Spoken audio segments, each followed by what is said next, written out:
বন্ধুরা, আবার নতুন একটা ভিডিওতে চলে এসেছি। XUV 500 এটা একটা নতুন সেন্সার গিয়ারটা কীরকম আপনাদের বলছি। দেখুন, একটা অদ্ভুত ব্যাপার।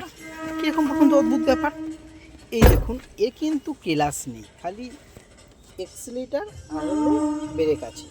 কিন্তু ব্যাপারটা হলো, এই যে গিয়ার দেখেছেন, গিয়ারটা হলো কিন্তু অটোমেটিক গিয়ার কিন্তু। এই যে পিতে পার্কিং, ডি আর রিভার্স নিউট্রাল আর হলো ড্রাইভ। এইখানে কিন্তু এম আছে। এম এ মানে আপনার কি পারবেন, এই একটা অদ্ভুত ব্যাপার। আপনি আপনি আপনি যদি পুরোপুরি এম এ দিয়ে দিই, এখানে দেখেছেন একটা আপ ডাউন করা শিফটিং গিয়ার। এটা আপনি first gear, second gear, third gear, fourth gear, top gear দিতে পারবেন। এটা কিন্তু কোনো আপনার ক্লাস প্রয়োজন নেই। এটা হলো আপনার জাস্ট এখানে এম আছে, এম এ মুডে দিয়ে আপনি এটা করতে পারবেন। এটা হলো XUV 500, আপনারা দেখতেই পাচ্ছেন। জানলে এমন কোনো ব্যাপার নয়, না জানলে তো অনেক কিছু।